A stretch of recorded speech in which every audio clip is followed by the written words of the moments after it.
What's going on, everybody? Kenny here, also known as Silent85. Welcome to another vlog. I wanted to present a couple of ideas that I've been kind of rounding about mentally. I currently look like a hobo. Forgive me, I'm currently working on my head, shaving it again, and getting it smoothed out. I kind of messed up my beard right here, but I'll get it worked on. Also, this little rough here.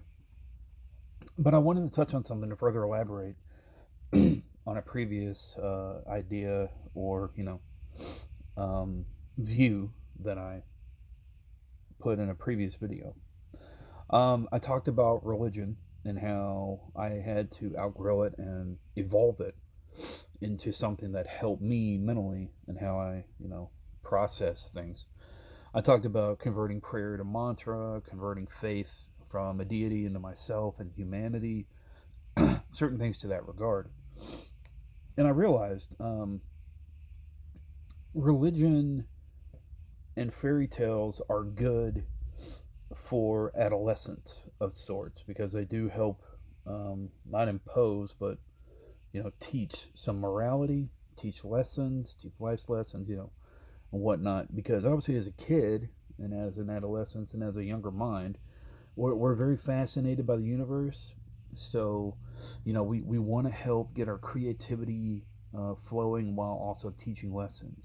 Trying to really pump up mental juices and get things producing at a young age to help further further help the brain grow. You know, provide some inspiration. The same can be said for human culture, human community, humankind. I think as an earlier, our ancestors, as they were coming along before science, things had to be explained in some way. So somewhere along the line, stories came along. Um, I can only think that one ancestor related to another ancestor about something that happened maybe on a hunt or maybe building something or something to that extent. And then they exaggerated from there just to potentially entertain the ancestor. Well, you have a snowball effect, things grow, and then these ideas of things that didn't actually happen or things that did happen, there's a seed there of reality, but then it just grew into something that's very exaggerated. Somewhere along the line, that word of mouth gave some people hope. Along the line of that communication, it gave them hope. Somebody recognized that and they said, okay, well, let's use stories to influence lives and give hope and give some strength to some people, some folks that may need it. But again, at the core, there's stories. Now, where did it progress from just stories into building a lifelong, impacted, um, faith based personality, mind structure? Um, and when did it become commercialized? Because somewhere along the way, somebody else also said, "Hey, I can provide you hope if you donate to me, if you provide to our community. We will give you hope. We will give you faith. We will help you build that because you're unable to do so yourself.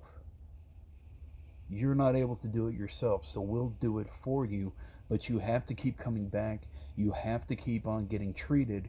You have to keep on letting us feed what is necessary for you to be a moral person, for you to be a good person. So you'll, after you die, after you exit the mortal coil, you can go to this good place for all eternity."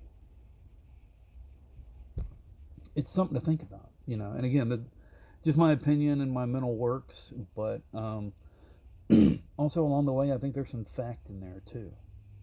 I think there is some fact because, again, what I'm arguing is that religion is outdated.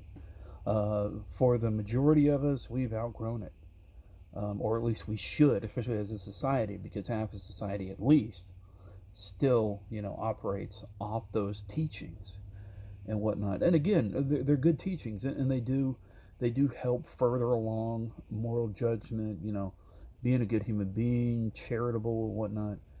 But at the same time, it's in my opinion, you kind of become handicapped as an adult because most of the fairy tales you outgrow, as we most of us do. I'm a gamer, so obviously I play a bunch of interactive fairy tales, and but I never really, I don't believe they're real. I don't believe Batman's out saving people or Superman can fly, although an alien being affected by, our sun's rays is kind of plausible in some regard, especially if they come from another universe, they're raised on another planet. Anyway, um, but at the same time, I have to outgrown that. And some irony, my abuser came to me one day and said, you shouldn't be playing so many video games. You shouldn't be reading all these comic books because it will stunt your mental growth. This was coming from a hardcore Christian.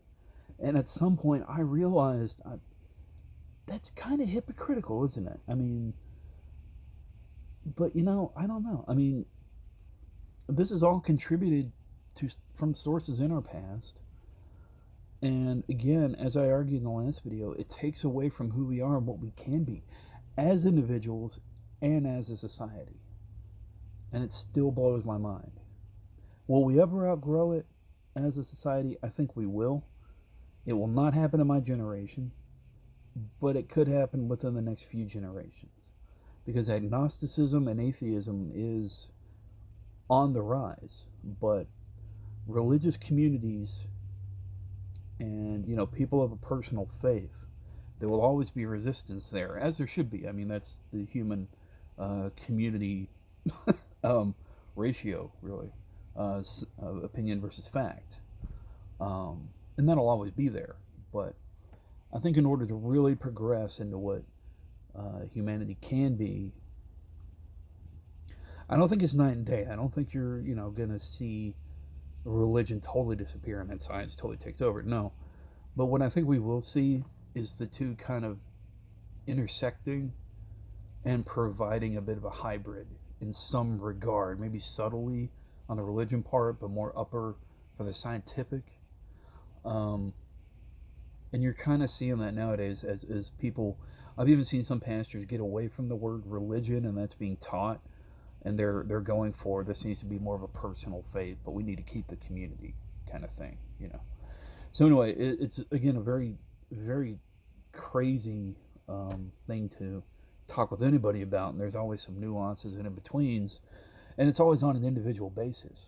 But as a whole, as a community and species, I think it's really important we outgrow it, or at least put it in its place and realize that these are moral lessons. These are a history of our ancestors, such as outlined in the Bible, which I think, some of that can be put to historic um, fact, Pharisees, pharaohs, um, whatever it may be. They're to the names and to the lining of heritages and lines of people. You get what I'm saying there. But there are also, most of the parts are, again, exaggerations of events that may have happened locally, but just was grown onto a global platform. So, anyway, and of course, along the way, everything's been mixed up and put into one racial aspect and the other's put into another racial aspect. This is who we are. This is who we are. We'll forget about the core belief and we'll separate it. All this and that. That's where everything.